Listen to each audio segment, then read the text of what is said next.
السلام عليكم ورحمة الله وبركاته. الحمد لله رب العالمين، والصلاة والسلام على رسوله الأمين وعلى آله وصحبه أجمعين، أما بعد فاتقوا الله يا عباد الله. അള്ളാഹു സുബ്ഹാനഹു വ തആലയുടെ വിധിവിലക്കുകൾ ജീവിതത്തിൻ്റെ രഹസ്യങ്ങളിലും പരസ്യങ്ങളിലും കാത്തു സൂക്ഷിക്കുവാൻ കഠിനമായി പരിശ്രമിക്കണേ എന്ന് സ്വന്തത്തെ മറക്കാതെ നിങ്ങൾ ഓരോരുത്തരെയും ഓർമ്മപ്പെടുത്തുകയാണ്, വസിയത്ത് ചെയ്യുകയാണ്. നാഥൻ അനുഗ്രഹിക്കുമാറാകട്ടെ. സൂറത്തു സജ്ദയിലെ 8-ാമത്തെ ആയത്താണ് ഇനി നമുക്ക് വിശദീകരിക്കാനുള്ളത്. ആദ്യമൊന്ന് പാരായണം ചെയ്യാം. അഊദു ബില്ലാഹി മിനശ് ശൈത്വാനിർ റജീം. ബിസ്മില്ലാഹിർ റഹ്മാനിർ റഹീം. ثم جعل نسله من سلالة من ماء مهين. ثم جعل نسله من سلالة من ماء مهين. കഴിഞ്ഞ ആയത്തുകളിൽ അല്ലാഹു സുബ്ഹാനഹു വ തആല പറഞ്ഞു വന്നത് മനുഷ്യന്റെ സൃഷ്ടിപ്പിനെ കുറിച്ചാണ്. അള്ളാഹു എന്തിനൊക്കെ സൃഷ്ടിച്ചിട്ടുണ്ടോ അതൊക്കെ വളരെ കൃത്യമായിട്ടാണ് അള്ളാഹു സൃഷ്ടിച്ചത് എന്ന് പ്രതിപാദിച്ചു. അതിനുശേഷം മനുഷ്യന്റെ സൃഷ്ടിപ്പിനെ കുറിച്ചാണ് പറയുന്നത്. കാരണം മനുഷ്യൻ എന്ത് ചെയ്തിട്ടുണ്ട്? അള്ളാഹു ആദരിച്ചിട്ടുണ്ട്. വലഖദ് കറംനാ ബനി ആദം, ആദം സന്തതികളെ നാം ആദരിച്ചിട്ടുണ്ട് എന്നാണ്. അപ്പം അതുകൊണ്ട് തന്നെ അള്ളാഹു സുബ്ഹാനഹു വ തആല സൃഷ്ടിപ്പിനെ കുറിച്ച് പറഞ്ഞതിന് ശേഷം നേരെ പറഞ്ഞത് ആദം സന്തതികളെ കുറിച്ചാണ്, മനുഷ്യന്മാരെ കുറിച്ചാണ്. ഇനി അത് വിശദീകരിക്കുകയാണ് അല്ലാഹു സുബ്ഹാനഹു വ തആല. സുമ്മ ശേഷം ജഅല നസ്ലഹു, അല്ലാഹു സുബ്ഹാനഹു വ തആല സൃഷ്ടിച്ചു, അല്ലാഹു ആക്കി. നസ്ലഹു, നസ്ൽ എന്ന് പറഞ്ഞു കഴിഞ്ഞാൽ ദുർരിയത്ത് എന്നാണ്, സന്തതികൾ. അല്ലാഹു അവരുടെ സന്തതികളെ, അതായത് ആദം നബിയുടെ സന്തതികളെ അല്ലാഹു ആക്കി, അല്ലാഹു സൃഷ്ടിച്ചു. മിൻ സുലാലത്തിൻ, ഒരു സത്തയിൽ നിന്ന്, സത്തയിൽ നിന്നാണ് അല്ലാഹു സൃഷ്ടിച്ചിട്ടുള്ളത്. എന്ത് സത്തയാണ്? മിൻ മാഇൻ, വെള്ളമാണ്. എങ്ങനെയുള്ള വെള്ളം? മഹീൻ, അത് നിസാരമായ ഒരു വെള്ളത്തിൽ നിന്നാണ് ശേഷമുള്ള ആളുകൾ എന്ത് ചെയ്തിട്ടുള്ളത്? അള്ളാഹു സൃഷ്ടിച്ചിട്ടുള്ളത് എന്ന്. അപ്പൊ ആദം നബിയുടെ സൃഷ്ടിപ്പാണ് എന്ത്? മണ്ണുമായി ബന്ധപ്പെട്ടുള്ള സൃഷ്ടിപ്പ്. അതിനുശേഷമുള്ള ആൾക്കാരൊക്കെ അള്ളാഹു നിസാരമായ വെള്ളം ആകുന്ന ആ സത്തയിൽ നിന്നാണ് സൃഷ്ടിച്ചിട്ടുള്ളത്. അതാണ് അള്ളാഹു സുബ്ഹാനഹു വ തആല പറയുന്നത്. അപ്പം മഹീൻ എന്ന് പറഞ്ഞു കഴിഞ്ഞാൽ ലഈഫ് എന്നാണ്, ദുർബലമായ നിസാരമായ ഒരു വെള്ളത്തിൽ നിന്നാണ് അള്ളാഹു മനുഷ്യന്മാരെ സൃഷ്ടിച്ചിട്ടുള്ളത്. അത് നമുക്കറിയാം. അതായത് ബീജത്തിൽ നിന്നാണ്, മനിയിൽ നിന്നാണ്, ശുക്ലത്തിൽ നിന്നാണ്. അപ്പോൾ അത് വസ്ത്രത്തിലായാൽ തന്നെ എന്ത് ചെയ്യും? അത് നിസാരമാണ് എന്നതുകൊണ്ടാണ് നമ്മൾ കഴുകിക്കളയാറുള്ളത്. അപ്പം അത്രയും നിസാരമായതിൽ നിന്നാണ് എന്ത് ചെയ്തിട്ടുള്ളത്? മനുഷ്യനെ സൃഷ്ടിച്ചിട്ടുള്ളത്. മനുഷ്യൻ അത്രയും നിസാരനാണ് എന്ന ഒരു ആശയം കൂടി എന്ത് ചെയ്യുന്നുണ്ട്? ആ ആയത്തിൽ നിന്ന് വരുന്നുണ്ട്. അത്രയും നിസാരമായ വസ്തുവിൽ നിന്ന് അള്ളാഹു എന്ത് ചെയ്തു? ഇത്രയും വലിപ്പം വെക്കുന്ന വളരെ കൃത്യമായൊരു സൃഷ്ടിപ്പ് എന്ത് ചെയ്യുന്നുണ്ട്? അള്ളാഹു ആ ഒരു വെള്ളത്തിൽ നിന്ന് സംവിധാനിച്ചിട്ടുണ്ട് എന്നാണ് പറയുന്നത്. അത് നിസ്സാരമാണ് എന്ന് പറയാൻ മറ്റൊരു കാരണം, മ്ലേച്ഛമായ കാര്യങ്ങൾ എന്തൊക്കെയാണോ പോകുന്നത് അതേ വഴിയിലൂടെയാണ് എന്ത് ചെയ്യുന്നുള്ളത്? ഈ പറയുന്ന ആ വെള്ളവും പോകുന്നത്. അതുകൊണ്ടാണ് അത് നിസ്സാരം എന്ന് പറയുന്നത്. അപ്പൊ നമ്മുടെ ദുർബലത എന്ത് ചെയ്യണം? നമ്മൾക്ക് ബോധ്യപ്പെടണം എന്നുള്ളതാണ്. നമ്മൾ എത്ര തന്നെ വലിയ വ്യക്തിയായി മാറിയാലും നിസ്സാരമായ വെള്ളത്തുള്ളിയിൽ നിന്നാണ് ഞാനും നിങ്ങളും സൃഷ്ടിക്കപ്പെട്ടത് എന്ന തോന്നൽ, എന്നൊരു ബോധ്യം ഒരാൾക്കുണ്ട് എങ്കിൽ ഒരിക്കലും അഹങ്കാരിയാകാൻ ജീവിതത്തിൽ സാധിക്കുകയില്ല എന്നാണ്. എന്നിട്ട് അള്ളാഹു അതിൻ്റെ പൂർണ്ണതയെക്കുറിച്ച് പറയാം. അങ്ങനെ വെള്ളത്തുള്ളിയിൽ നിന്ന് അള്ളാഹു സൃഷ്ടിച്ചു. പിന്നെന്താണ്? ثم سواه ونفخ فيه من روحه وجعل لكم السمع والأبصار والأفئدة قليلا ما تشكرون. ثم سواه ونفخ فيه من روحه وجعل لكم السمع والأبصار والأفئدة قليلا ما تشكرون. അപ്പോൾ ആ വെള്ളത്തുള്ളിയെ കുറിച്ച് അള്ളാഹു പറയാണ്. പിന്നെ എന്താണ് അള്ളാഹു അതിനെ ആക്കി തീർത്തത്? സുമ്മ, അതിനുശേഷം സവ്വാഹു. സവ്വാഹു എന്ന് പറഞ്ഞു കഴിഞ്ഞാൽ ശരിപ്പെടുത്തി. അള്ളാഹു അതിനെ ശരിപ്പെടുത്തി. വനഫഖ, അള്ളാഹു ഊതിക്കൊടുത്തു. ഫീഹി, ആ ശുക്ലത്തിൽ. എന്താണ്? മിർ റൂഹിഹി, അള്ളാഹുവിന്റെ അടുക്കലിൽ നിന്നുള്ള റൂഹ് എന്ത് ചെയ്തു? അള്ളാഹു ഊതിക്കൊടുത്തു. വജഅല ലക്കും, എന്നിട്ട് അള്ളാഹു എന്ത് ചെയ്തു? സൃഷ്ടിച്ചു, അള്ളാഹു സംവിധാനിച്ചു. ലക്കും, നിങ്ങൾക്ക് അസ്സമഅ, കേൾവിയെ, വൽ അബ്സാർ, കാഴ്ചകളെ, വൽ അഫ്ഇദ, ഹൃദയങ്ങളെ എന്ത് ചെയ്തു? അള്ളാഹു നിങ്ങൾക്ക് സംവിധാനിച്ചു. ഖലീലമ്മ തഷ്കുറൂൻ, പക്ഷേ ഖലീലമ്മ, കുറച്ചാണ് എന്ത് ചെയ്യുന്നത്? തഷ്കുറൂൻ, നിങ്ങൾ ശുക്ർ ചെയ്യുന്നത്. അപ്പൊ നിങ്ങളിൽ ശുക്ർ ചെയ്യുന്ന ആളുകൾ വളരെ തുച്ഛമാണ് എന്നാണ് അള്ളാഹു സുബ്ഹാനഹു വ തആല പറഞ്ഞു വെക്കുന്നത്. അപ്പൊ അള്ളാഹു സൃഷ്ടിച്ചിട്ട് അങ്ങനെ വിട്ടിട്ടില്ല, മറിച്ച് എന്ത് ചെയ്തു? അതിനെ ശരിപ്പെടുത്തി. അതിനെ അള്ളാഹു കൃത്യമായ ഘട്ടങ്ങളിലൂടെയാണ് എന്ത് ചെയ്യുന്നത്? ഓരോന്നും കടന്നു പോകുന്നത്. ആ ഘട്ടങ്ങളിൽ എന്ത് ചെയ്യും? കൃത്യമായ മാറ്റങ്ങൾ എന്തൊക്കെയാണോ ആ ഘട്ടങ്ങളിൽ അതിന് ലഭിക്കേണ്ടത് അതൊക്കെ എന്ത് ചെയ്യും? ലഭിച്ചുകൊണ്ടേയിരിക്കും. അതാണ് സുമ്മ സവ്വാഹു, അതിനെ അള്ളാഹു ശരിപ്പെടുത്തി. വനഫഖ ഫീഹി മിർ റൂഹിഹി, അള്ളാഹുവിന്റെ റൂഹിൽ നിന്നാണ് അള്ളാഹ് എന്ത് ചെയ്യുന്നുള്ളത്? ഊതുന്നുള്ളത്. അപ്പൊ ഇവിടെ അള്ളാഹുവിലേക്ക് ചേർത്തി പറയാനുള്ള കാരണം തശ്രീഫാണ്. എന്ത് അള്ളാഹുവിലേക്ക് ചേർത്തി പറഞ്ഞാലും അതിനെന്തുണ്ടാവും? ഒരു ഗാംഭീര്യം ഉണ്ടാകും, അതിനൊരു ബഹുമാനം ഉണ്ടാകും എന്നുള്ളതാണ്. അതാണ് നാഖത്തുള്ള, അള്ളാഹുവിന്റെ നാഖത്ത് എന്ന് പറഞ്ഞു കഴിഞ്ഞാൽ എന്തുണ്ട്? അതിനൊരു പ്രാധാന്യമുണ്ട്. ബൈത്തുള്ള, അള്ളാഹുവിന്റെ വീട്, അതിന് ഒരു പ്രാധാന്യമുണ്ട്. അപ്പൊ അള്ളാഹുവിലേക്ക് എന്ത് ചേർത്തി പറഞ്ഞാലും അതിന്റെ പ്രാധാന്യം എന്ത് ചെയ്യും? വർദ്ധിക്കും. അതുകൊണ്ടാണ് അള്ളാഹുവിന്റെ റൂഹിൽ നിന്ന് പറഞ്ഞത്. അള്ളാഹുവിന്റെ റൂഹ് എന്ന് പറയുന്നത് കൊണ്ട് ഉദ്ദേശിക്കുന്നത് അള്ളാഹു സൃഷ്ടിച്ച റൂഹ് എന്നാണ്. അള്ളാഹു എന്ത് ചെയ്തു? ആ റൂഹിനെ സൃഷ്ടിച്ചു. അപ്പൊ റൂഹിന്റെ കാര്യത്തെക്കുറിച്ച് അടിമകൾക്ക് എന്ത് ചെയ്യില്ല? അടിമകൾക്കറിയില്ല. റൂഹിന്റെ അവസ്ഥയെക്കുറിച്ച് എന്താണ് റൂഹ് എന്ന് ചോദിക്കുമ്പോൾ അതാണ് അള്ളാഹു സുബ്ഹാനഹു വ തആല പറഞ്ഞു വെക്കുന്നത്. നിങ്ങൾക്ക് എന്ത് ചെയ്യില്ല? റൂഹിനെ കുറിച്ച് അറിയില്ല. റൂഹിനെ കുറിച്ച് ആർക്കാ അറിയുന്നത്? അള്ളാഹുവിനാണെന്ന്. അപ്പൊ അള്ളാഹുവിനെ അറിവുള്ള ഒന്നാണ് റൂഹ്. അതുകൊണ്ടാണ് അള്ളാഹുവിലേക്ക് ചേർത്തി പറഞ്ഞത്. അള്ളാഹു സൃഷ്ടിച്ചതാണ് ആ റൂഹ്, അതുകൊണ്ട് എന്ത് ചെയ്തു? അള്ളാഹുവിലേക്ക് ചേർത്തി പറഞ്ഞു. എന്നിട്ട് അള്ളാഹു പറയാണ് വജഅല ലക്കും അസ്സമഅ. അപ്പൊ അള്ളാഹു ശരിപ്പെടുത്തി, അള്ളാഹു റൂഹിനെ എന്ത് ചെയ്തു? സംവിധാനിച്ചു. എന്നിട്ട് ബാക്കിയുള്ള അവയവങ്ങളൊക്കെ എന്ത് ചെയ്തു? അള്ളാഹു അവന് നൽകി. വജഅല ലക്കും അസ്സമഅ, ആദ്യം എന്താ പറയുന്നത്? സമഅ. നമ്മൾ സൂറത്തുൽ മുൽക്ക് എടുത്തപ്പോഴും പറഞ്ഞിരുന്നു. എന്തുകൊണ്ട് ആദ്യം കേൾവിയെ മുന്തിക്കാനുള്ള കാരണം? കാരണം കാഴ്ചയെക്കാളും പ്രാധാന്യം എന്തിനാണ്? കേൾവിക്കാൻ. കാഴ്ചയെക്കാളും പ്രാധാന്യം കേൾവിക്കാൻ. ഇനി അതേപോലെ തന്നെ നമ്മൾ സൃഷ്ടിപ്പിന്റെ ഘട്ടം പരിശോധിച്ച് നോക്കിക്കഴിഞ്ഞാൽ ഒരു ചെറിയ കുട്ടിക്ക് ആദ്യം കേൾക്കാനാണോ സാധിക്കുക, കാണാനാണോ സാധിക്കുക? കേൾക്കാനാണ്. ചെറിയ കുട്ടിക്ക് കാണാൻ സാധിക്കുന്നതിന് മുമ്പ് എന്ത് ചെയ്യും? കേൾക്കാൻ സാധിക്കുന്ന. കാണണമെങ്കിൽ ആദ്യത്തെ ഒന്ന് രണ്ട് മാസം, ആദ്യത്തെ ഒരു മാസമൊക്കെ ബ്ലറായിട്ടാണ് കാണുക. അത് തന്നെ ഒരു 8-10 ഇഞ്ച് എന്ത് ചെയ്യുള്ളൂ? കാണുള്ളൂ. അത്രയും അടുത്തുണ്ടെങ്കിലേ കാണാൻ സാധിക്കുള്ളൂ.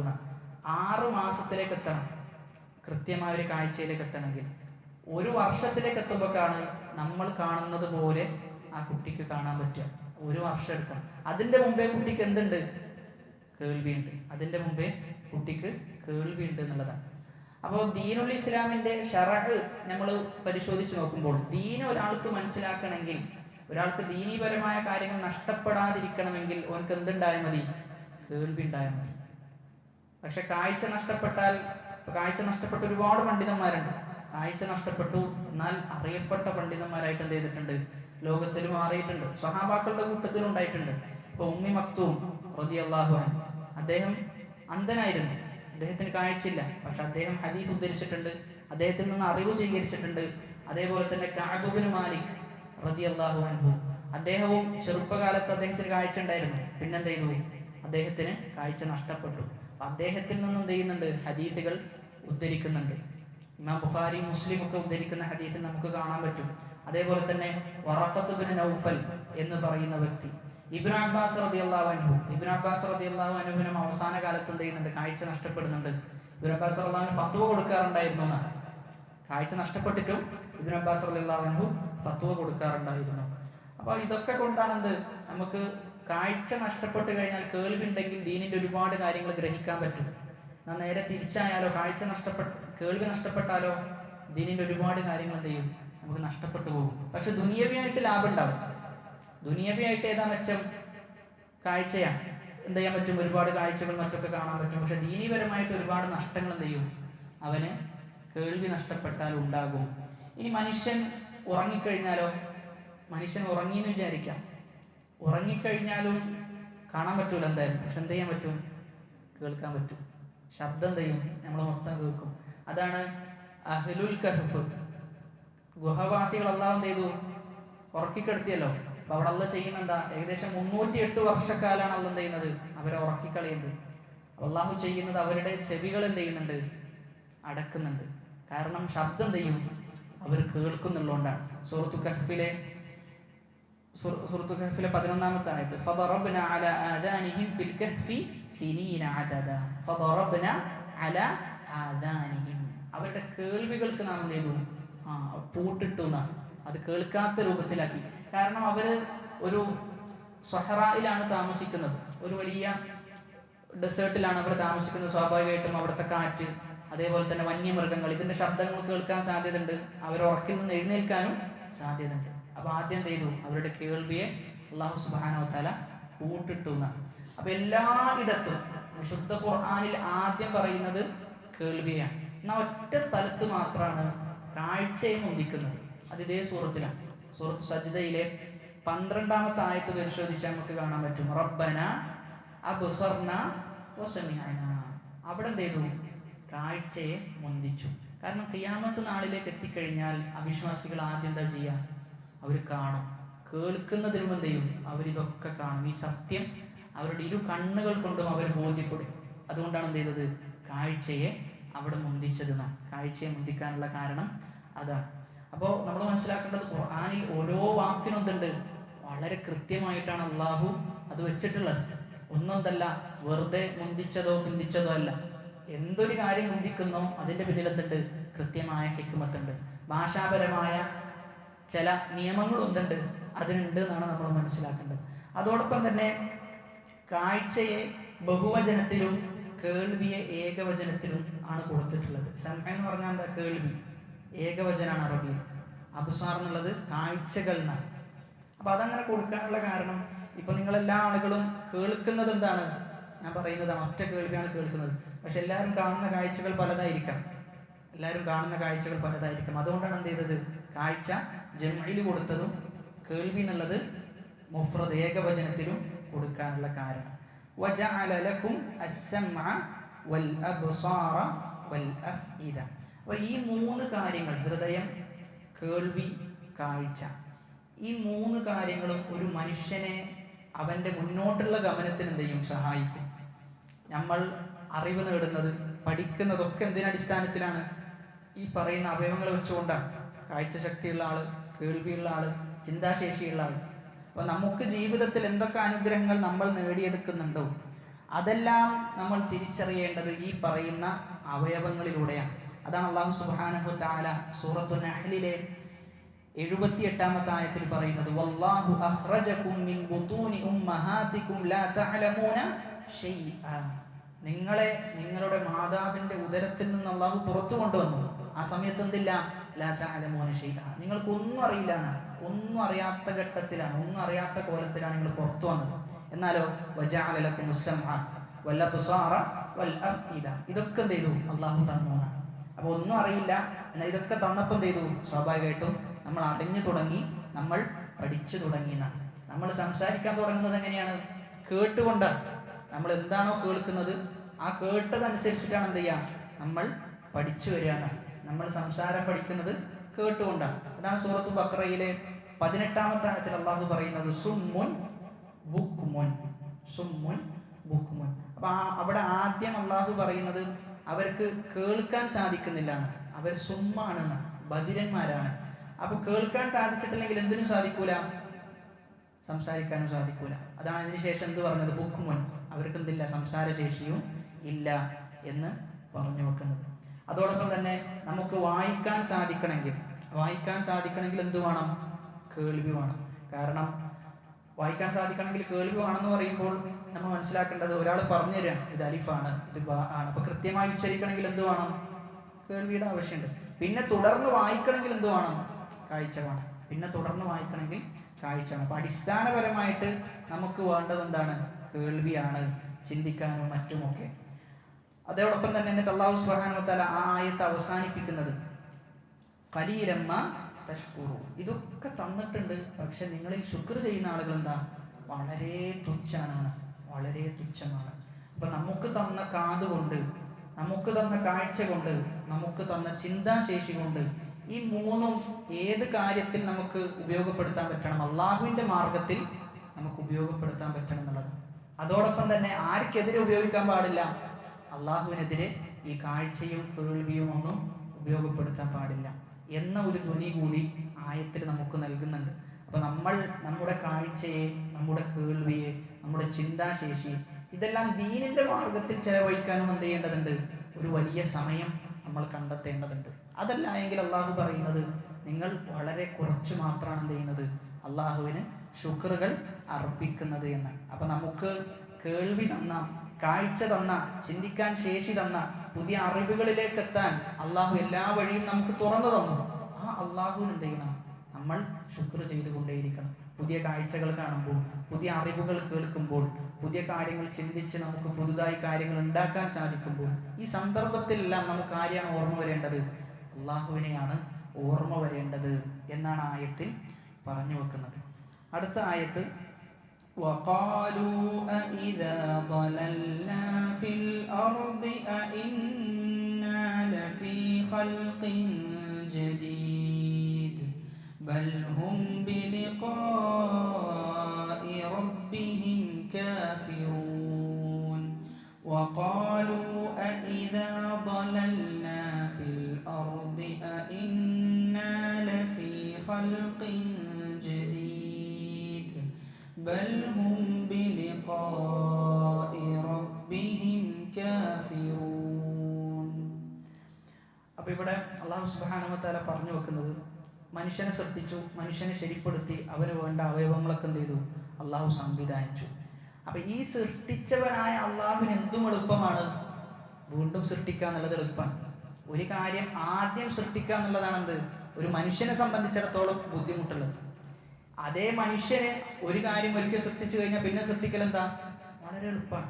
അള്ളാഹുവിന്റെ വിഷയത്തിൽ വലില്ലാഹിൽ മസലുൽ അഅല, അള്ളാഹുവിന് ഉത്തമമായ കാര്യങ്ങളുണ്ട്. അപ്പൊ അള്ളാഹുവിനെ സംബന്ധിച്ചിടത്തോളം എന്തല്ല, ആദ്യം സൃഷ്ടിക്കുന്നതും പണിയുള്ളതല്ല, വീണ്ടും സൃഷ്ടിക്കുന്നത് എന്തല്ല, യാതൊരു പ്രശ്നമുള്ളതേയല്ല. വളരെ സരളമാണ്, വളരെ എളുപ്പമാണ് അള്ളാഹുവിനെ സംബന്ധിച്ചിടത്തോളം രണ്ട് സൃഷ്ടിപ്പും.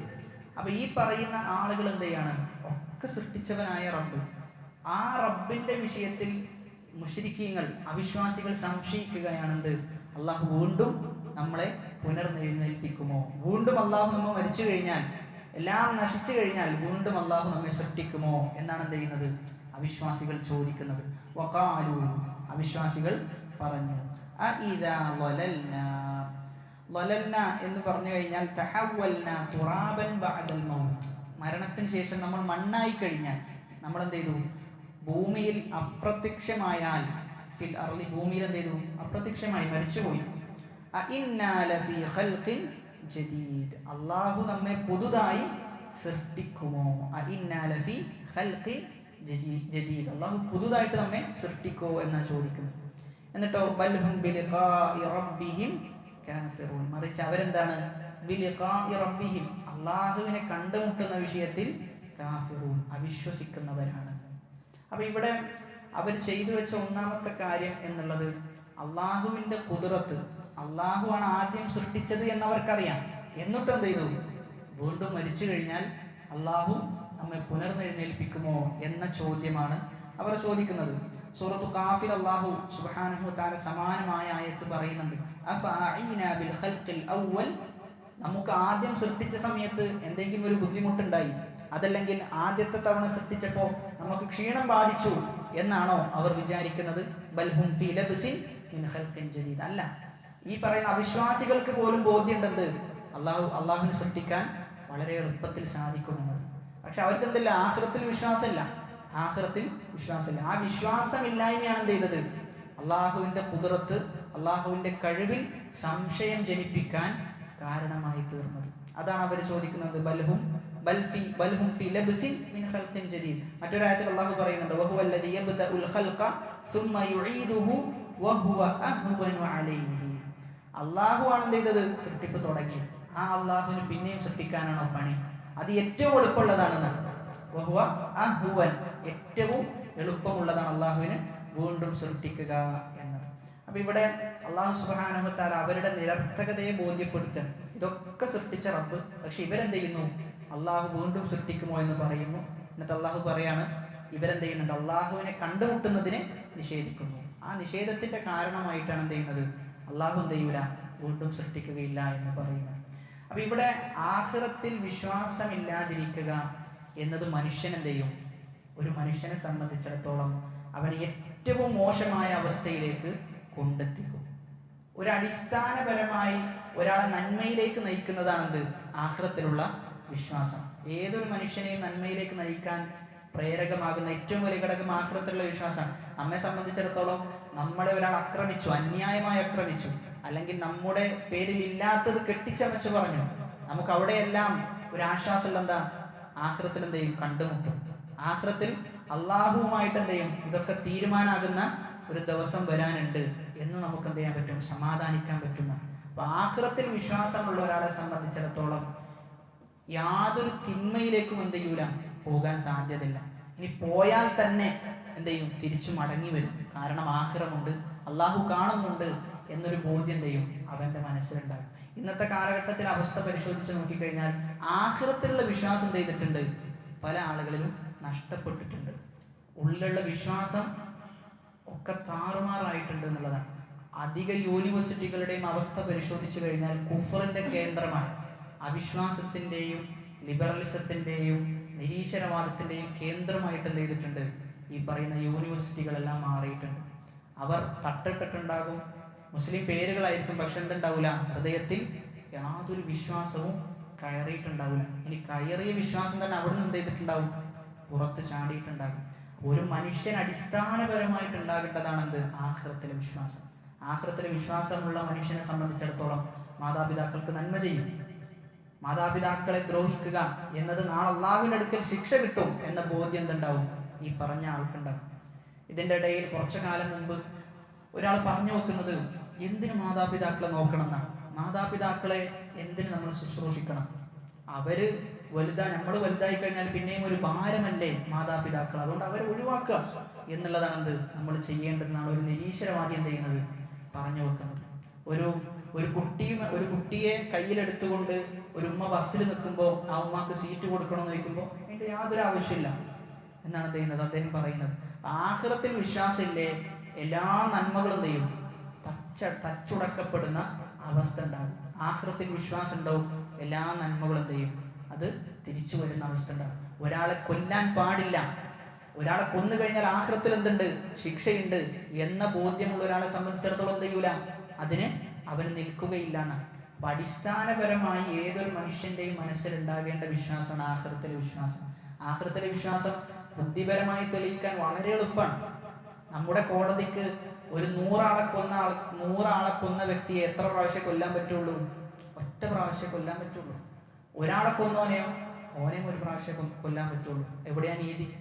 100 ആളെ കൊന്നോനെയും ഒരു പ്രാവശ്യം കൊന്നിട്ടുള്ളൂ, ഒരു വ്യക്തിയെ കൊന്നോനെയും ഒരു പ്രാവശ്യം കൊന്നിട്ടുള്ളൂ. അപ്പൊ ഇതൊക്കെ നീതി നടപ്പിലാക്കുന്ന ദിവസം എന്തെയും വരും. അതാണെന്ത്? ആഖിറം എന്ന ദിവസം. അപ്പൊ അതിൽ അചഞ്ചലമായ വിശ്വാസം എന്ത് ചെയ്യണം? മുസ്ലിമീങ്ങൾക്ക് ഉണ്ടാകണം. ആ വിശ്വാസം ഉണ്ടായിക്കഴിഞ്ഞാലേ നമ്മുടെ മുന്നോട്ടുള്ള ഗമനം എന്ത് ചെയ്യുള്ളൂ? എളുപ്പമാവുള്ളൂ. അതാണ് അല്ലാഹു സുബ്ഹാനഹു വ തആല ആ ആയത്തിൽ പറഞ്ഞു വെക്കുന്നത്. എന്നിട്ട് അല്ലാഹു പറയാം, ഈ പറയുന്ന ആളുകൾ എന്ത് ചെയ്തു? പുനർനെഴുന്നേൽപ്പ് എന്ത് ചെയ്യും? അല്ലാഹു എല്ലാ ആളുകളെയും അല്ലാഹുവിന്റെ അടുക്കൽ കൊണ്ടുവരും, വീണ്ടും സൃഷ്ടിക്കും എന്നതിനെ നിഷേധിച്ചു. എന്നിട്ട് അല്ലാഹു പറയാം, അല്ലാഹു അതിനെ സ്ഥിരപ്പെടുത്താൻ, ഖുൽ യതവഫാകും മലകുൽ മൗതില്ലദീ വുക്കില ബികും സുമ്മ ഇലാ റബ്ബികും തുർജഊൻ. ഖുൽ യതവഫാകും മലകുൽ മൗതില്ലദീ വുക്കില ബികും സുമ്മ ഇലാ റബ്ബികും തുർജഊൻ. ഖുൽ നബിയെ താങ്കൾ എന്ത് ചെയ്യണം? അവരോട് പറയണം, യതവഫാകും മലകുൽ മൗത്ത്, നിങ്ങൾ എന്ത് ചെയ്യും? മരിപ്പിക്കും. ആരാണ് മരിപ്പിക്കുക? മലകുൽ മൗത്ത്. മലക്കുൽ മൗത്ത്, മരണത്തിന് അള്ളാഹു ആരെയാണോ ഏൽപ്പിച്ചിട്ടുള്ളത് അവരെന്ത് ചെയ്യും? നിങ്ങളെ മരിപ്പിക്കും. അല്ലദീ വുക്കില ബിക്കും, നിങ്ങളുടെ വിഷയത്തിൽ അള്ളാഹു എന്ത് ചെയ്തിട്ടുണ്ട്? അവരെയാണ് ഏൽപ്പിച്ചിട്ടുള്ളത്. അപ്പൊ അള്ളാഹു സുബ്ഹാനഹു വ തആല മരിപ്പിക്കാൻ വേണ്ടിയിട്ട് എന്ത് ചെയ്തിട്ടുണ്ട്? ചില മലക്കുകളെ ഏർപ്പാടാക്കിയിട്ടുണ്ട്. അപ്പൊ അവരെന്ത് ചെയ്യും? നിങ്ങളെ മരിപ്പിക്കും. എന്നിട്ട് പറയാണ് സുമ്മ ഇലാ റബ്ബിക്കും തുർജഊൻ, പിന്നെ നിങ്ങൾ ആരിലേക്കാണ് മടക്കപ്പെടുക? അള്ളാഹുവിലേക്ക് മടക്കപ്പെടും. അപ്പൊ നിങ്ങൾ വിചാരിക്കേണ്ട എന്ത്? നിങ്ങൾ മണ്ണായി കഴിഞ്ഞാൽ പിന്നെ ഒരു ജീവിതമില്ല എന്ന് നിങ്ങൾ വിചാരിക്കേണ്ട. അള്ളാഹുവിലേക്ക് എന്ത് ചെയ്യും? നിങ്ങൾ മടക്കപ്പെടുന്ന അവസ്ഥയുണ്ടാകും. അപ്പൊ ഇവിടെ മരണം എന്നതിന് ആരിലേക്ക് ചേർത്തിയിട്ടാണ് പറഞ്ഞിട്ടുള്ളത്? മലക്കുൽ മൗത്തിലേക്ക് ചേർത്തിയിട്ടാണ് പറഞ്ഞിട്ടുള്ളത്. വിശുദ്ധ ഖുർആനിൽ 3 രൂപത്തിലും എന്ത് ചെയ്തിട്ടുണ്ട്? വന്നിട്ടുണ്ട്. ഒന്നാമത്തേത് അള്ളാഹുവിലേക്ക് ചേർത്തിക്കൊണ്ടാണ്. അല്ലാഹു യതവഫൽ അൻഫുസ ഹീന മൗതിഹ, അള്ളാഹുവാണ് എന്ത് ചെയ്യുന്നത്? അതിന്റെ സമയമാകുമ്പോൾ, ഓരോ നഫ്സിന്റെയും സമയമാകുമ്പോൾ അതിനെ മരിപ്പിക്കുന്നത് ആരാ? അള്ളാഹുവാണ്. രണ്ടാമത്തേത് ചേർത്ത് പറയുന്നത് ഒരു കൂട്ടം മലക്കുകളിലേക്കാണ്. ഒരു മലക്കിലേക്കല്ല, ഒരു കൂട്ടം മലക്കുകളിലേക്ക്. ഹത്താ ഇദാ ജാഅ അഹദുകുമുൽ മൗതു തവഫത്ഹു റുസുലുനാ, നമ്മുടെ ദൂതന്മാർ, റസൂൽ എന്നാ പറഞ്ഞിട്ടുള്ളത്, റസൂൽ എന്നല്ല റുസുലുനാ, നമ്മുടെ ദൂതന്മാരെന്ത് ചെയ്യും? അവരെ നിങ്ങളെ മരിപ്പിക്കുന്ന. മൂന്നാമത്തേത് നമ്മളിവിടെ സജദയിൽ വന്ന ആയത്താണ്, ഖുൽ യതവഫാകും മലക്കുൽ മൗത്തില്ലദീ വുക്കില ബിക്കും. ഇപ്പോൾ ഇവിടെ മനസ്സിലാക്കേണ്ടത്, അയാളെ മരണത്തിന് വിധേയമാക്കണമെന്ന കൽപ്പന ആരിൽ നിന്നാണ്? അള്ളാഹുവിൽ നിന്നാണ്. അള്ളാഹു കൽപ്പിക്കും, സ്വാഭാവികമായിട്ടും അതെന്ത് ചെയ്യും? മലക്കുൽ മൗത്തിന് സഹായികളുണ്ട്. ആ മലക്കുൽ മൗത്തിന്റെ സഹായികൾ എന്ത് ചെയ്യും? റൂഹെടുക്കും. റൂഹമൻ എടുത്തിട്ട് തൊണ്ടക്കുഴിയിലെത്തുമ്പോൾ ആ റൂഹിനെ ആര് ഏറ്റെടുക്കും? മലക്കുൽ മൗത്ത് ഏറ്റെടുക്കുന്ന. മലക്കുൽ മൗത്ത് ഏറ്റെടുത്തിട്ട് എന്ത് ചെയ്യും? അത് കൊണ്ടുപോകും. അപ്പൊ ഇതാണ് അതിന്റെ രൂപം. അതുകൊണ്ടാണ് 3 ആളുകളിലേക്കും എന്ത് ചെയ്തത്? അള്ളാഹുവിലേക്കും ചേർത്ത് പറഞ്ഞു. ആ മലക്കിന് എന്തുണ്ട്? സഹായി ഉണ്ട് എന്നും പറഞ്ഞു. മലക്കുൽ മൗത്താണ് എന്ത് ചെയ്യാം? റൂഹ് തൊണ്ടക്കുഴിയിൽ എത്തിക്കഴിഞ്ഞാൽ മലക്കുൽ മൗത്ത് അവിടെ നിന്ന് ഏറ്റെടുക്കുന്ന. ഇനി മലക്കുൽ മൗത്ത് എന്നാണ് ഖുർആനിലൊക്കെ വന്നിട്ടുള്ളത്. അതുകൊണ്ട് നമ്മൾ അങ്ങനെയാണ് എന്ത് ചെയ്യുന്നത്? സ്ഥിരപ്പെടുത്തുന്നത് മലക്കുൽ മൗത്ത് എന്നാണ്. ഇനി അതിന്റെ പേരായിട്ട് ചില പണ്ഡിതന്മാർ പറഞ്ഞിട്ടുള്ളത് എന്താണ്? അസ്രായിൽ എന്നാണ്. അസ്രായിൽ എന്ന് പറഞ്ഞു കഴിഞ്ഞാൽ അള്ളാഹുവിന്റെ അടിമ എന്നാണ് അർത്ഥം. അള്ളാഹുവിന്റെ അടിമ എന്നാണ് അർത്ഥം. അത് എന്ത് ചെയ്തിട്ടില്ല? സ്ഥിരപ്പെട്ടു വന്നിട്ടില്ല. ഹദീസിലോ ആയത്തിലോ സ്ഥിരപ്പെട്ടു വരാത്തത് കൊണ്ട് തന്നെ ആയത്തിൽ മലക്കുൽ മൗത്ത് എന്നാണ് വിശേഷിപ്പിച്ചത് എന്നതുകൊണ്ട് തന്നെ നമ്മൾ എന്ത് ചെയ്യും? അവിടെ നിൽക്കും. മലക്കുൽ മൗത്ത് എന്നെന്ത് ചെയ്യും? നമ്മൾ പറയും. പേരായിട്ട് അങ്ങനെ പറയപ്പെട്ടിട്ടുണ്ട്. അതെന്ത് ചെയ്തിട്ടില്ല? സ്ഥിരപ്പെട്ട റിപ്പോർട്ടുകളിലൂടെ വന്നിട്ടില്ല എന്നുള്ളതാണ്. എന്നിട്ട് അള്ളാഹു പറയുന്നത് അല്ലദീ, എങ്ങനെയുള്ള മലക്കുൽ മൗത്താണ്? വുക്കില ബിക്കും, നിങ്ങളുടെ കാര്യത്തിൽ ആ മലക്കിന് എന്തുണ്ട്? ഉത്തരവാദിത്തമുണ്ട്, ഉത്തരവാദിത്തം ഏൽപ്പിക്കപ്പെട്ടിട്ടുണ്ട്. അപ്പൊ തിരിച്ച് നമ്മൾ മനസ്സിലാക്കേണ്ട ഒരു കാര്യം, ഒരു മനുഷ്യന് ഉത്തരവാദിത്തം ലഭിച്ചതുപോലല്ല എന്ത്? ഒരു മലക്കിന് ഉത്തരവാദിത്തം ഏൽപ്പിക്കപ്പെട്ടു കഴിഞ്ഞാൽ. കാരണം മലക്കുകൾ എന്താ? ലാ യഅസൂനല്ലാഹ മാ അമറഹും വയഫ്അലൂന മാ യുഅ്മറൂൻ, ഒരു കൽപ്പന എന്ത് ചെയ്യൂല? അവർ ധിക്കരിക്കൂല. അപ്പൊ അവരെ സംബന്ധിച്ചിടത്തോളം ഇന്ന ദിവസം ഇന്ന സമയത്ത് ഇന്ന സെക്കൻഡിൽ ഒരാൾ മരിക്കണം എന്നവർക്ക് ഏൽപ്പിക്കപ്പെട്ടിട്ടുണ്ടെങ്കിൽ ആ സമയത്തൊന്നും എന്ത് ചെയ്യൂല? അങ്ങോട്ടും ഇല്ല ഇങ്ങോട്ടും ഇല്ല എന്നുള്ളതാണ്. ആ സമയത്ത് അവന്റെ മരണം എന്ത് ചെയ്യും? പിടികൂടുന്ന അവസ്ഥ ഉണ്ടാകും. അതാണ് ചിലപ്പോൾ നമ്മളൊക്കെ പറയാറുണ്ട്, അതായത് പെട്ടെന്ന് മരണപ്പെടുന്ന അവസ്ഥ ഉണ്ടായല്ലോ. ശരിക്കും അത് അവന്റെ സമയം എന്താണ്? അതാണ് അള്ളാഹു നിശ്ചയിച്ചിട്ടുള്ളത്. ചെറുപ്പത്തിലെ ഒരാൾ മരണപ്പെട്ട് കഴിഞ്ഞാൽ, അല്ലെങ്കിൽ ചെറുപ്രായത്തിലൊക്കെ മരണപ്പെട്ട് കഴിഞ്ഞാൽ നമ്മൾ സാധാരണ പറയാറുള്ളതാണ്, ചെറിയ പ്രായമാണ്, പെട്ടെന്ന് തന്നെ എന്ത് ചെയ്തു? മരണപ്പെട്ടു എന്നൊക്കെ പറയാറുണ്ട്. അള്ളാഹു സുബ്ഹാനഹു വ തആല നിശ്ചയിച്ചത് എന്താണ്? ആ സമയമാണെന്ന്. അപ്പൊ എല്ലാ ആളുകളും എന്ത് ചെയ്യും? മരണത്തിന് വിധേയമാകും എന്ന ഒരു പാഠം കൂടി എന്തുണ്ട്? അതിലുണ്ട്. അവിശ്വാസികൾ മാത്രമല്ല, വിശ്വാസികൾ എന്ത് ചെയ്യും? മരണത്തിന് വിധേയമാകും. അപ്പൊ ആ മരണത്തെ ധാരാളമായി ഓർക്കണം. റസൂലുള്ളാഹി സ്വല്ലല്ലാഹു അലൈഹി വസല്ലമ നിരന്തരം പറയുന്നുണ്ട്, അക്സിറു ദിക്റ ഹാദിമിൽ ലദ്ദാത്ത്, എല്ലാ ആസ്വാദനങ്ങളെയും തച്ചുടക്കുന്ന മരണത്തെക്കുറിച്ച് എന്ത് ചെയ്യണം? നിങ്ങൾ നിത്യവും ഓർത്തുകൊണ്ടേയിരിക്കണം. കാരണം മരണത്തെക്കുറിച്ചുള്ള ഓർമ്മ എന്ത് ചെയ്യും? ഒന്ന് മനസ്സിന് സമാധാനം നൽകും. എന്തൊക്കെ ബുദ്ധിമുട്ടുണ്ട് എങ്കിലും ഈ ദുനിയാവ് എന്ത് ചെയ്യാനുള്ളതാണ്? മരിച്ചു തീരാനുള്ളതാണ്. ആഖിറമാണെന്ത്? യഥാർത്ഥ ലോകം എന്ന തോന്നൽ ഒരാൾക്ക് ഉണ്ടാക്കി കൊടുക്കും. അതോടൊപ്പം തന്നെ മരണത്തെ ധാരാളമായി ഓർക്കുന്ന ഒരാളെ സംബന്ധിച്ചിടത്തോളം തിന്മകൾ എന്ത് ചെയ്യും? കുറയും. തിന്മകൾ കുറയും. കാരണം തിന്മകൾ ചെയ്യുന്നതിനനുസരിച്ച്, തിന്മകളുടെ ആധിക്യം അനുസരിച്ച് അവൻ്റെ മരണത്തിൻ്റെയും അത് ബാധിക്കും. ചിലപ്പോൾ ചില ആളുകളുടെ മരണം മോശമായിട്ട് മാറും. അല്ലാഹു സുബ്ഹാനഹു വ തആല അത്തരം മരണങ്ങളിൽ നിന്ന് നമ്മളെ രക്ഷിക്കുമാറാകട്ടെ. കാരണം അങ്ങനെ മരണപ്പെടാനുള്ള കാരണം എന്തായിരിക്കും? ഈ ചെയ്ത തിന്മയായിരിക്കും. ചെയ്ത തിന്മ എന്ത് ചെയ്യും? അപ്പം നമ്മൾ ചെയ്യുന്ന തിന്മകൾ ചിലപ്പോൾ നമ്മുടെ മരണത്തിൻ്റെ ഇടയിൽ എന്ത് ചെയ്യും, മറ ഉണ്ടാക്കുന്ന. അതുകൊണ്ടാണ് പണ്ഡിതന്മാരൊക്കെ പറയുന്നത്, ഞാൻ ചെയ്യുന്ന തിന്മയിൽ എനിക്ക് എന്താകാറില്ല, പേടി ഉണ്ടാകാറില്ല. പക്ഷേ എനിക്ക് ഏറ്റവും കൂടുതൽ പേടിയാകുന്നത് ആ ചെയ്ത തിന്മ കാരണത്താൽ എൻ്റെ മരണത്തിൻ്റെ ഇടയിൽ ആ തിന്മ വന്ന് ഭവിക്കുമോ എന്നാണ് ഞാൻ പേടിക്കുന്നത്. അപ്പോൾ ജീവിതത്തിൽ നിത്യവും ചെയ്തുകൊണ്ടിരിക്കുന്ന ഒരു തിന്മ ചിലപ്പോൾ എന്ത് ചെയ്യും, അത് മരണത്തിൻ്റെ സമയത്ത് അത് ഒഴിവാകുന്ന അവസ്ഥ ഉണ്ടാകും. അത് പല സംഭവങ്ങളും ചെയ്യുന്നുണ്ട്. ഇബ്നുൽ ഖയ്യിം റഹിമഹുല്ലാഹ് തൻ്റെ അദ്ദാഉ വദ്ദവാ എന്ന ഗ്രന്ഥത്തിൽ ഒരുപാട് സംഭവങ്ങൾ എന്ത് ചെയ്യുന്നു, കൊടുക്കുന്നുണ്ട്. ജീവിതത്തിൽ എന്ത് ചെയ്തു, ഇങ്ങനെ കച്ചവടം ചെയ്ത് ഫുൾ കച്ചവടമാണ് ഒരാൾ. അദ്ദേഹത്തെ സംബന്ധിച്ചിടത്തോളം കച്ചവടത്തെക്കുറിച്ച് മാത്രമേ ചിന്തയുള്ളൂ. ഊണിലും ഉറക്കിലും കച്ചവടത്തെക്കുറിച്ച് ചിന്തിക്കുന്ന മനുഷ്യനാണ്. അദ്ദേഹം മരിക്കാൻ കിടക്കുന്ന നേരത്ത് അദ്ദേഹത്തിന് ലാ ഇലാഹ ഇല്ലല്ലാഹ് പറഞ്ഞു കൊടുക്കുമ്പോഴും അദ്ദേഹം പറയുന്നത് എന്താണ്, അദ്ദേഹം ചില സാധനത്തിൻ്റെ പേര് പറയുന്നു, ഇതിന് ഇത്ര പൈസയാണ്, ഇതിന് ഇത്രയാണ്, ഇത് ഇന്നത് ഇങ്ങനെ വെക്കണം എന്നാണ് എന്ത് ചെയ്യുന്നത്, അദ്ദേഹം മരണത്തിൻ്റെ സമയത്ത് പറയുന്നത്. കാരണം ജീവിക്കുന്ന കാലഘട്ടത്തിൽ എന്തില്ല, അദ്ദേഹത്തിന് ആഖിറത്തെക്കുറിച്ച് ഓർമ്മയില്ല. അദ്ദേഹത്തിന് ഇതന്നെയാണ് എന്ത്, അദ്ദേഹത്തിൻ്റെ മനസ്സിൽ മുഴുവൻ ഉണ്ടായതെന്നാണ്. അപ്പോൾ മരണത്തിൻ്റെ സമയത്തും ഇതെന്ത് ചെയ്തിരുന്നു, നിഴലിച്ചു നിന്നിരുന്നു എന്നാണ്. രണ്ട് സുഹൃത്തുക്കളെ കുറിച്ച് പറയുന്ന ഒരു കഥയുണ്ട്, നടന്നതായിട്ട് സംഭവം പറയുന്നത്. ഇവർ രണ്ടുപേരും എന്ത് ചെയ്യും, ഇൻസ്റ്റാഗ്രാമിൽ പരസ്പരം റീലുകൾ അയച്ചു കൊടുക്കും. മ്യൂസിക്കുള്ള റീലുകളാണ് എന്ത് ചെയ്യുക, അയച്ചു കൊടുക്കുക. അങ്ങനെ കുറച്ച് സമയമായപ്പോൾ എന്ത് ചെയ്യുന്നില്ല, അവൻ്റെ മറ്റു കൂട്ടുകാരൻ്റെ റെസ്പോൺസ് ഒന്നും കാണുന്നില്ല. അങ്ങനെ അന്വേഷിച്ച് നോക്കിയപ്പോൾ എന്ത് ചെയ്തിട്ടുണ്ട്, അവൻ മരണപ്പെട്ടിട്ടുണ്ട്. അപ്പോൾ അവൻ്റെ മരണത്തിൻ്റെ അവസ്ഥ നാട്ടുകാരോട് ചോദിച്ചറിഞ്ഞപ്പോൾ ലാ ഇലാഹ ഇല്ലല്ലാഹ് ചൊല്ലിക്കൊടുക്കുമ്പോൾ ഓനെന്ത് ചെയ്യാണ്, ഓനാ കേട്ടുകൊണ്ടിരുന്ന പാട്ട് ഓന് പാടുകയാണെന്ന് നഊദുബില്ലാ. അപ്പോൾ ആ അവസ്ഥയിലേക്ക് എന്ത് ചെയ്യും, ആളുകൾ എത്തിപ്പെടും എന്നുള്ളതാണ്. അതാണ് മൻ ആശ അലാ ശൈഇൻ മാത അലൈഹി. ഏതൊരു അവസ്ഥയിലാണോ ഒരാൾ ജീവിക്കുന്നത് ആ അവസ്ഥയിൽ എന്ത് ചെയ്യും, മരിക്കും. നല്ല ചിന്തകളുമായിട്ടാണ് ജീവിക്കുന്നതെങ്കിൽ ആ ചിന്ത എന്ത് ചെയ്യും, മരണത്തിൻ്റെ ഘട്ടത്തിലും വരും. മോശമായ ചിന്ത ആണെങ്കിൽ മോശമായ ചിന്തയായിരിക്കും മരണത്തിൻ്റെ ഘട്ടത്തിൽ വരും. അതുകൊണ്ടാണ് റസൂലുള്ളാഹി സ്വല്ലല്ലാഹു അലൈഹി വസല്ലം നിത്യവും പ്രാർത്ഥിച്ചിരുന്നത്, അല്ലാഹുമ്മ അഹ്സിൻ ആഖിബതനാ ഫിൽ ഉമൂരി കുല്ലിഹാ. എല്ലാ കാര്യത്തിലും എന്ത് ചെയ്യണം, പര്യവസാനം നന്നാക്കണേ റബ്ബേ എന്ന് നബി സല്ലല്ലാഹു അലൈഹി വസല്ലം പ്രാർത്ഥിക്കാറുണ്ടായിരുന്നു. അതോടൊപ്പം തന്നെ നബി സല്ലല്ലാഹു അലൈഹി വസല്ലം പറഞ്ഞ വിഷയമാണെന്ത്, ഇന്നമൽ അഅമാലു ബിൽ ഖവാതി. അമലുകൾ സ്വീകരിക്കുക അവസാനം പരിഗണിച്ചുകൊണ്ടാണെന്ന്. ഒരാളുടെ അവസാനം എന്താണോ അത് പരിഗണിച്ചിട്ടാണ് അവൻ്റെ അമല് സ്വീകരിക്കുക. അതുകൊണ്ട് നമ്മളെപ്പോഴും നമ്മുടെ പ്രാർത്ഥനയിൽ ഉൾപ്പെടുത്തേണ്ട വിഷയമാണ് മരണം എന്ത് ചെയ്യണം, നല്ല ഒരു മരണമായിട്ട് മാറാൻ വേണ്ടിയിട്ട് നിത്യവും പ്രാർത്ഥിച്ചു കൊണ്ടേയിരിക്കണം.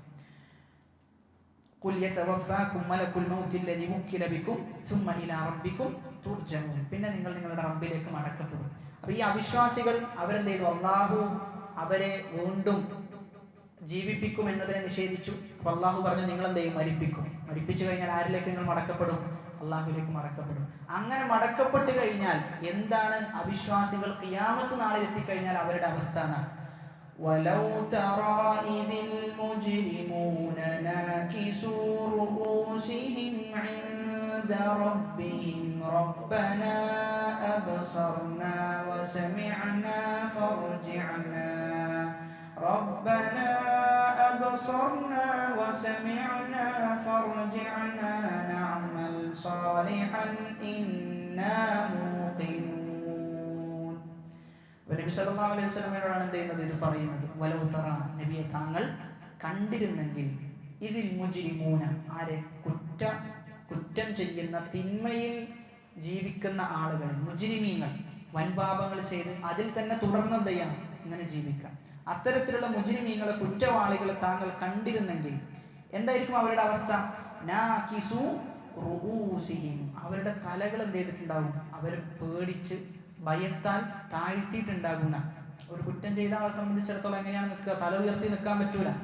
അപ്പൊ ആ രൂപത്തിൽ എന്ത് ചെയ്തിട്ടുണ്ടാവും, തല താഴ്ത്തിയിട്ട് ഉണ്ടാകുന്ന. ഇൻദ റബ്ബിഹിം, അവരുടെ റബ്ബിന്റെ അടുക്കൽ. എന്നിട്ട് അവരവിടുന്ന് പറയുന്നതാണ്, റബ്ബന റബ്ബേ അബ്സർന, നമ്മൾ എന്ത് ചെയ്തിട്ടുണ്ട്, ഒക്കെ കണ്ടിട്ടുണ്ട്. വസമിഅന, നമ്മൾ കേട്ടിട്ടുണ്ട്. നിന്റെ റസൂൽ എന്താണോ നടക്കുമെന്ന് പറഞ്ഞത് അതെന്ത് ചെയ്തു, ഇവിടുന്ന് നമുക്ക് ബോധ്യപ്പെട്ടു, കണ്ടറിഞ്ഞു. അത് നമ്മൾ കേൾക്കാൻ എന്ത് ചെയ്യാണ്, തയ്യാറാണ്. അത് നമ്മൾ കേട്ട് അനുസരിക്കാൻ നമ്മൾ തയ്യാറാണ്. ഫർജിഅന, അതുകൊണ്ട് എന്ത് ചെയ്യണം, ഞങ്ങളെ മടക്കി അയക്കണം. നഅമൽ സാലിഹൻ, ഞങ്ങൾ എന്ത് ചെയ്തു കൊള്ളാം, നന്മകൾ ചെയ്തു കൊള്ളാം. ഇന്ന മൂഖിനൂൻ, തീർച്ചയായും നമ്മൾ ദൃഢവിശ്വാസികളായിട്ട് എന്ത് ചെയ്തിട്ടുണ്ട്, മാറിയിട്ടുണ്ട്. നമ്മൾ ഇത് കണ്ടതോട് കൂടിയിട്ട് എന്ത് ചെയ്തിട്ടുണ്ട്, നമ്മുടെ വിശ്വാസം ദൃഢീകരിക്കപ്പെട്ടിട്ടുണ്ട് എന്നെന്ത് ചെയ്യും അവർ പറയുന്ന. അപ്പൊ ഇവിടെ ഒന്നാമതായി അള്ളാഹു സുബ്ഹാനഹു വ തആല ചിത്രീകരിക്കുന്നത് അവരുടെ അവസ്ഥയാണ്. നാളെ ഖിയാമത്ത് നാളിലേക്ക് എത്തിക്കഴിഞ്ഞാൽ തല താഴ്ത്തിയിട്ട് നിന്ദ്യരായിട്ട് എന്ത് ചെയ്യേണ്ടി വരും? അവര് വരേണ്ടി വരുന്ന. നമ്മൾ ഒന്ന് ആലോചിച്ച് നോക്കിയാൽ മതി. നമ്മൾ സൃഷ്ടികളുടെ മുമ്പിൽ എന്തെങ്കിലും തെറ്റ് ചെയ്ത് നമ്മൾ പിടിക്കപ്പെട്ടു. എല്ലാ ആളുകളും അറിഞ്ഞു, നാട്ടിലെ എല്ലാ ആളുകളും അറിഞ്ഞു നമ്മളാണ് കുറ്റക്കാരൻ, നമ്മളാണ് തെറ്റ് ചെയ്തത് എന്ന്. ആ നാട്ടിൽ നമുക്ക് തല ഉയർത്തി നടക്കാൻ പറ്റും? ഇല്ല. ആ നാട്ടിൽ വളരെ നിന്ദ്യരായിട്ടാണ് എന്ത് ചെയ്യേണ്ടത്? നമ്മൾ നടക്കേണ്ടി വരിക എന്ന് മാത്രമല്ല, നമ്മൾ ജീവിക്കേണ്ടി വരും. ചിലപ്പോൾ നമ്മൾ എന്ത് ചെയ്യും? ആ നാട്ടിൽ നിന്ന് നമ്മൾ വേറെ ഏതെങ്കിലും നാട്ടിൽ പോയി താമസിക്കേണ്ട അവസ്ഥ വരെ വരും. അപ്പോൾ ഒരു മനുഷ്യന്റെ മുന്നിൽ നിൽക്കുമ്പോൾ പോലും അത്രയും നിന്ദ്യമായിട്ട് നമ്മൾ നിൽക്കേണ്ടി വരും. എന്നാൽ നാളെ റബ്ബിന്റെ മുന്നിൽ, നമ്മെ സൃഷ്ടിച്ച, നമ്മെ പരിപാലിക്കുന്ന ആ റബ്ബിന്റെ മുമ്പിൽ തലതാഴ്ത്തി നിൽക്കണമെന്ന് പറയുമ്പോൾ അത് വല്ലാത്തൊരവസ്ഥയാണ്. അത് വല്ലാത്ത വിഷമത്തിന്റെ അവസ്ഥയാണ്. എല്ലാ ആളുകളും എന്തുണ്ടാവും? അന്ന് നമ്മൾ ആ രൂപത്തിലുള്ളത് വീക്ഷിക്കുന്നുണ്ടാവും. അതാണ് റസൂലിനോട് പറയുന്നത്, വല ഉത്തറ, റസൂലെ താങ്കൾ കണ്ടിരുന്നെങ്കിൽ അത് വല്ലാത്തൊരു പേടിപ്പെടുത്തുന്ന, ഭീതിപ്പെടുത്തുന്ന കാഴ്ചയായിരിക്കും എന്നാ പറയുന്നത്. അപ്പൊ തലകൾ ഭയവിഹ്വലരായി താഴ്ത്തിക്കൊണ്ടാണ് അവരുണ്ടാവുക. അപ്പൊ നക്കസ എന്ന് പറഞ്ഞു കഴിഞ്ഞാൽ അറബിയിൽ താഴ്ത്തുക, അതേപോലെ തന്നെ തല കീഴ്മലായി മറിയ എന്നുള്ളതൊക്കെയാണ് അർത്ഥം. ഈ പദം വിശുദ്ധ ഖുർആനിൽ എന്ത് ചെയ്തിട്ടുണ്ട്? വന്നിട്ടുണ്ട്. വമൻ നുഅമ്മിറുഹു നുനക്കിസ്ഹു ഫിൽ ഖൽഖി അഫലാ യഅഖിലൂൻ. അല്ലാഹു പറയാം, വമൻ നുഅമ്മിറുഹു, ഏതെങ്കിലും ഒരാൾക്ക് നാം എന്ത് ചെയ്തു? ദീർഘായുസ് നൽകി. ആ ദീർഘായുസ് നൽകിയാൽ എന്താ ഉണ്ടാവുക? നുനക്കിസ്ഹു, അവന്റെ അവസ്ഥ എന്ത് ചെയ്യും? നേരെ തിരിയുന്ന പറയുമ്പോൾ ചെറുപ്പകാലത്തിലേക്ക് എന്ത് ചെയ്യും? മടങ്ങിപ്പോകുന്ന അവസ്ഥ ഉണ്ടാവും. അപ്പൊ ചെറുപ്പകാലത്ത് നമ്മൾ എങ്ങനെയാ നടക്കുക? ഉമ്മാന്റെ കൈ പിടിക്കേണ്ടി വരും. അതേപോലെ ചിലപ്പോൾ വലുതാകുമ്പോൾ എന്ത് ചെയ്യും? വടിയോ മറ്റെന്തെന്ത് ചെയ്യേണ്ടി വരും? നമുക്ക് ആവശ്യമായി വരും. ഇനി എന്തിനാ? ചില ആളുകളൊക്കെ അവരെ കൊണ്ടു നടക്കേണ്ട അവസ്ഥ വരെ ഉണ്ടാവും. അവർക്ക് ഒന്നിനും പറ്റൂല. അവർ ബാത്റൂമിലേക്കും അവിടേക്ക് കൊടുക്കുക എന്ത് ചെയ്യേണ്ടി വരും? കൊണ്ട് നടക്കേണ്ട. ഒരു കുട്ടിയെ എങ്ങനെയാണോ നോക്കുന്നത് ആ അവസ്ഥയിലേക്ക് എന്ത് ചെയ്യും? പോകുന്ന. അതാണ് അല്ലാഹ് ആയത്ത് അവസാനിപ്പിക്കാൻ ചോദിക്കുന്നത്, അഫലാ യഅഖിലൂൻ, അവർ ചിന്തിക്കുന്നില്ലേ, അവർ ഗ്രഹിക്കുന്നില്ലേ, അവർ ആലോചിക്കുന്നില്ലേ എന്ന് ചോദിക്കുന്നത്. അപ്പൊ നമുക്ക് എത്ര ദീർഘായുസ് കിട്ടിക്കഴിഞ്ഞാലും എന്ത് ചെയ്യും? അതേ അവസ്ഥയിലേക്ക് നമ്മൾ ഒരു മടക്കമുണ്ട് എന്നാണ് പറയുന്നത്. അപ്പൊ അത് ചില സന്ദർഭത്തിലൊക്കെ നമ്മുടെ കുടുംബക്കാർക്ക് നമ്മൾ എന്ത് ചെയ്യും? ഭാരമായി പോകുന്ന അവസ്ഥ ഉണ്ടാകും. ചില കുടുംബക്കാരൊക്കെ ഒന്ന് മരിച്ചു കിട്ടിയാൽ മതി എന്ന് ആഗ്രഹിക്കുന്ന രംഗം വരെ ഉണ്ടാകാറുണ്ട്. അല്ലാഹു സുബ്ഹാനഹു വ തആല അത്തരം അവസ്ഥകളിൽ നിന്ന് നമ്മെ സംരക്ഷിക്കുമാറാകട്ടെ. അപ്പൊ കുറ്റവാളികളായ ആളുകൾ അവർ അവിടെ എത്തിക്കഴിഞ്ഞാൽ തല താഴ്ത്തിയിട്ടാണ് നടക്കേണ്ടത്. ദുനിയാവിൽ എങ്ങനെയാണോ അള്ളാഹുവിനോട് അവൻ പെരുമാറിയത് അതെന്ത് ചെയ്യും? അള്ളാഹു അവിടെ അവനക്ക് കൊടുക്കുന്ന. കാരണം ദുനിയാവിൽ അള്ളാഹുവിന്റെ നിർദ്ദേശങ്ങളും കൽപ്പനകളൊക്കെ എന്ത് ചെയ്തിട്ടില്ല? അവൻ പാലിച്ചിട്ടില്ല. അതുകൊണ്ട് എന്ത് ചെയ്യും? നാളെ അവിടെ തല താഴ്ത്തി നടക്കേണ്ടി വരും. എന്നാൽ ദുനിയാവിൽ പാലിച്ച ഒരാളോ,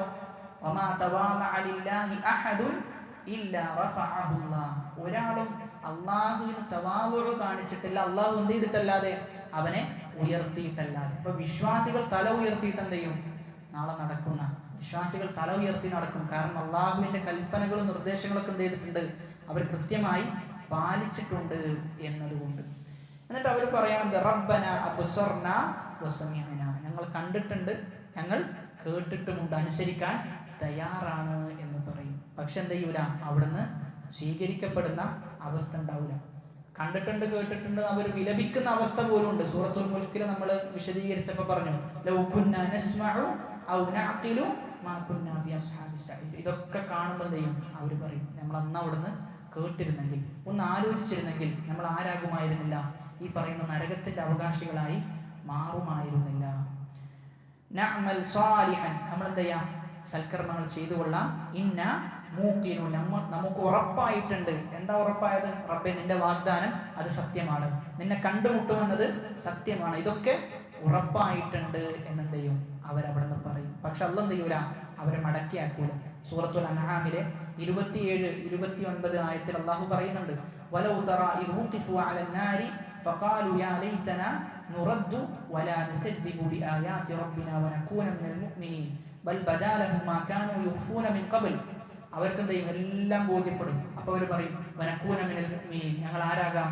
മുഅ്മിനീങ്ങളിൽ ഉൾപ്പെട്ടുകൊള്ളാം, ആയത്തുകളൊന്നും നിഷേധിക്കൂല, ഒന്നും നമ്മൾ തള്ളൂല എന്ന് പറയും.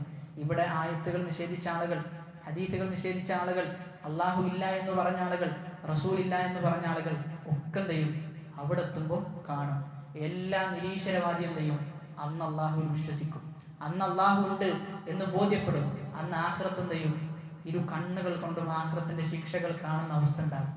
എത്ര വലിയ നിരീശ്വരവാദിയായാലും ചെയ്യും ഇതൊക്കെ ബോധ്യപ്പെടുന്ന ഒരവസ്ഥ ഉണ്ടാകുന്ന അന്ന് ഈ പറഞ്ഞ ഇസ്ലാമിനെ കളിയാക്കുന്ന, ഇസ്ലാമിനെതിരെ ചളികൾ വാരിയെറിയുന്ന ആളുകൾ അന്ന് അവർക്ക് എന്ത് ചെയ്യും? ഇതൊക്കെ ബോധ്യപ്പെടുന്ന അവസ്ഥ ഉണ്ടാവും. അന്ന് അവർ പറയും ഞങ്ങൾ വിശ്വസിച്ചു കൊള്ളാം റബ്ബേ എന്നെന്ത് ചെയ്യും? അന്ന് അവർ പറയുന്ന അവസ്ഥ ഉണ്ടാകുന്ന ആ സമയത്ത് അള്ളാഹു സുബ്ഹാനഹു വ തആല എന്താ പറയാ? അള്ളാഹു അവരോട് പറഞ്ഞു കൊടുക്കും, എന്തില്ല, ഇനിയൊരു മടക്കമില്ല. അവരെ മടക്കി കഴിഞ്ഞാൽ തന്നെ അവരെന്താ ചെയ്യാ? ദുനിയാവിലേക്ക് എത്തിക്കഴിഞ്ഞാൽ വീണ്ടും എന്ത് ചെയ്യും? ആ തിന്മയിൽ അവർ തുടരും എന്നാണ് പറഞ്ഞു വെക്കുന്നത്. അതോടൊപ്പം തന്നെ അല്ലാഹു സുബ്ഹാനഹു വ തആല മുഅ്മിനീങ്ങളുടെ ക്വാളിറ്റി ആയി എണ്ണുന്ന വിഷയമാണെന്ത്? അല്ലദീന യുഅ്മിനൂന ബിൽ ഗൈബി, ഗൈബിൽ വിശ്വസിക്കുന്നവരാണ് മുഅ്മിനീങ്ങൾ എന്നാണ്. അവര് ഗൈബിൽ വിശ്വസിച്ചിട്ടുണ്ടോ? ഇല്ല. ഇതൊക്കെ കണ്ടു കഴിഞ്ഞു. കണ്ടാ പിന്നെ എന്തല്ല? അത് ഗൈബല്ല, അത് ഷഹാദത്താണ്. അത് കാണേണ്ട കാര്യം ചെയ്തു, കണ്ണുകൊണ്ട് കണ്ടു കഴിഞ്ഞു. കണ്ണുകൊണ്ട് കണ്ട കാര്യം വിശ്വസിക്കാൻ എളുപ്പമാണ്. പക്ഷെ കണ്ണുകൊണ്ട് കാണാത്തത് വിശ്വസിക്കലാണെന്ത്? ഏറ്റവും പ്രാധാന്യമുള്ള വിഷയം. അള്ളാഹു പറഞ്ഞിട്ടുണ്ട്, അത് നടക്കന്നെ ചെയ്യും, അതിനെന്തില്ല? യാതൊരു സംശയമില്ല. ഇനി എത്ര വലിയ ആൾ നിഷേധിച്ചാലും ആ നിഷേധത്തിനെന്തില്ല? അവിടെ ഒരു വകയില്ല എന്നുള്ളതാണ്. അപ്പൊ അതൊക്കെ എന്ത് ചെയ്യും? അവിടെ അവർക്ക് ബോധ്യപ്പെടും. പക്ഷെ ബോധ്യപ്പെട്ട് കഴിഞ്ഞാൽ ഒരു മടക്കം ഉണ്ടാവുകയില്ല എന്നാണ് പറയുന്നത്. എന്നിട്ട് അടുത്ത ആയത്തിൽ അള്ളാഹു പറഞ്ഞു വെക്കുന്നത്, വലൗ ശിഅ്നാ ലആതൈനാ കുല്ല നഫ്സിൻ ഹുദാഹാ വലാകിൻ ഹഖ്ഖൽ ഖൗലു മിന്നീ ലഅംലഅന്ന ജഹന്നമ മിനൽ ജിന്നതി വന്നാസി അജ്മഈൻ. അല്ലാഹു സുബ്ഹാനഹു വ തആല അവിശ്വാസികളുടെ അവസ്ഥ പറഞ്ഞു.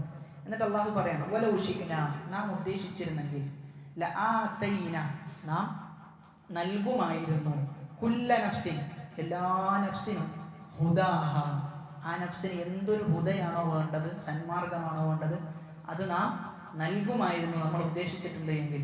വലാകിൻ, പക്ഷേ, ഹഖ്ഖൽ ഖൗലു മിന്നി, എൻ്റെ അടുക്കലിൽ നിന്നുള്ള വാക്ക്, ഖൗൽ എന്ന് പറഞ്ഞാൽ വാക്ക്, മിന്നി, എൻ്റെ അടുക്കലിൽ നിന്നുള്ള വാക്ക്, ഹഖ്ഖ, സ്ഥിരപ്പെട്ടിട്ടുണ്ട്. എന്താ വാക്ക്? എന്താ? ലഅംലഅന്ന ജഹന്നം, ഞാൻ എന്ത് ചെയ്യും? നരകത്തെ നിറക്കുക തന്നെ ചെയ്യും. മിനൽ ജിന്നതി വന്നാസി അജ്മഈൻ, ജിന്നുകളിൽ നിന്നും മനുഷ്യരിൽ നിന്നുമുള്ള ആളുകളെ കൊണ്ട് നരകത്തെ ഞാൻ നിറക്കുക തന്നെ ചെയ്യും എന്ന എൻ്റെ വാക്ക് സ്ഥിരപ്പെട്ട് കഴിഞ്ഞിട്ടുണ്ട്. അതുകൊണ്ട് എന്ത് ചെയ്യും? ആ രൂപത്തിലായിരിക്കും കാര്യങ്ങൾ മുന്നോട്ട് പോവുക എന്നാണ് പറയുന്നത്. അല്ലാഹു സുബ്ഹാനഹു വ തആലക്ക് ഉദ്ദേശമുണ്ടായിരുന്നെങ്കിൽ അള്ളാഹ്ക്ക് എന്ത് ചെയ്യാം? എല്ലാ ആളുകളെയും സന്മാർഗത്തിലേക്ക് നയിക്കാൻ പറ്റും. ഏതുപോലെ? മലക്കുകളെ പോലെ. മലക്കുകളിൽ ധിക്കാരികളുണ്ടോ? ഇല്ല. മലക്കുകളിൽ എല്ലാ ആളുകളും അള്ളാഹുവിനെ അനുസരിക്കുന്ന ആളുകളാണ്. അപ്പൊ അതെന്ത് ചെയ്യാമായിരുന്നു? അള്ളാഹുവിന് ചെയ്യാമായിരുന്നു. പക്ഷെ നമ്മുടെ ജീവിതം എന്നത് പരീക്ഷണമാണ്. അപ്പൊ ആ പരീക്ഷണത്തിൽ വിജയിക്കുക എന്ന് പറയുമ്പോൾ അതിലെന്ത് ചെയ്യേണ്ടതുണ്ട്? നമ്മൾ ചില പ്രയാസങ്ങളൊക്കെ തരണം ചെയ്യേണ്ടതുണ്ട്. അതല്ലാതെ എല്ലാ ആളുകൾക്കും ഹിദായത്ത് കൊടുക്കുന്നു, എന്നിട്ട് എല്ലാ ആളുകളെയും സ്വർഗത്തിലേക്ക് പ്രവേശിപ്പിക്കുന്നു എന്ന് പറയുമ്പോൾ അതിലെന്തില്ല? അതിനർത്ഥമില്ല. അതുകൊണ്ട് ജീവിതം പരീക്ഷണമാണ്. ആ പരീക്ഷണത്തിൽ എന്ത് ചെയ്യണം? നന്മകൾ മാത്രം ചെയ്ത് തിന്മയിൽ നിന്ന് വിട്ടുനിന്ന് ആരാണോ നല്ല ജീവിതം ജീവിക്കുന്നത് അവർക്ക് എന്ത് ചെയ്യും? സ്വർഗവും. നേരെ തിരിച്ചാണെങ്കിൽ അവർക്ക് നരകവും. അള്ളാഹു പറയുന്നത് എന്താണ്? അള്ളാഹു എന്ത് ചെയ്യും? നരകത്തെ നിറക്കുന്ന, മനുഷ്യനെയും ജിന്നുകളെയും കൊണ്ട് അള്ളാഹു നരകത്തെ നിറക്കും എന്ന് പറയുന്നുണ്ട്. അപ്പൊ ആ മനുഷ്യന്മാരുടെയും ജിന്നുകളുടെയും പ്രത്യേകത, നരകത്തിൽ അള്ളാഹു നിറക്കാനുള്ള കാരണം അടിസ്ഥാനപരമായിട്ട് അവരുടെ വിശ്വാസം എന്ത് ചെയ്തിട്ടുണ്ട്? പിഴച്ചിട്ടുണ്ട് എന്നുള്ളതാണ്. വിശ്വാസം പിഴച്ചത് കാരണത്താലാണ്. അതുകൊണ്ടാണ് നമ്മൾ അടിക്കടി പറയുന്നത്, വിശ്വാസം എന്ത് ചെയ്യണം? ശരിപ്പെടുത്തണം. വിശ്വാസം ശരിപ്പെട്ടിട്ടില്ല എങ്കിൽ പിന്നെ എന്ത് ചെയ്യൂല? എത്ര കർമ്മങ്ങൾ അതിൻ്റെ മുകളിൽ നമ്മൾ പണിതാലും ആ കർമ്മങ്ങളൊന്നും സ്വീകരിക്കപ്പെടുന്ന അവസ്ഥയുണ്ടാവുകയില്ല എന്നാണ് മനസ്സിലാക്കേണ്ടത്. അപ്പോൾ ബാക്കി ആയത്ത് ഇൻഷാ അല്ലാഹ് നമുക്ക് അടുത്ത ക്ലാസ്സിൽ വിശദീകരിക്കാവുന്നതാണ്. അല്ലാഹു സുബ്ഹാനഹു വ തആല കേട്ടതിലുപരി ജീവിതത്തിൽ പ്രാവർത്തികമാക്കാനുള്ള തൗഫീഖ് നൽകി അനുഗ്രഹിക്കുമാറാകട്ടെ. അവൻ്റെ നരകത്തിൽ നിന്ന് അല്ലാഹു സുബ്ഹാനഹു വ തആല നമ്മെ സംരക്ഷിക്കുമാറാകട്ടെ. ഈ റമളാനിലൂടെ സ്വർഗപ്രവേശം സാധ്യമാകുന്ന അവൻ്റെ മുത്തഖീങ്ങളായ അടിമകളുടെ കൂട്ടത്തിൽ നമ്മെ ഓരോരുത്തരെയും ഉൾപ്പെടുത്തി അനുഗ്രഹിക്കുമാറാകട്ടെ. മരിക്കുന്ന നേരത്ത് ഏറ്റവും നല്ല മരണത്തിന് വിധേയമാകാൻ ലാ ഇലാഹ ഇല്ലല്ലാഹ് എന്ന കലിമത്തു തൗഹീദ് ഉച്ചരിച്ച് മരിക്കാനുള്ള തൗഫീഖ് നൽകി അനുഗ്രഹിക്കുമാറാകട്ടെ. اللهم اغفر للمؤمنين والمؤمنات والمسلمين والمسلمات الأحياء منهم والأموات إنك مجيب الدعوات ويا الدنيا حسنة وفي الآخرة حسنة وقنا عذاب النار. آمين آمين برحمتك يا أرحم الراحمين. سبحانك اللهم وبحمدك أشهد أن لا إله إلا أنت أستغفرك وأتوب إليك.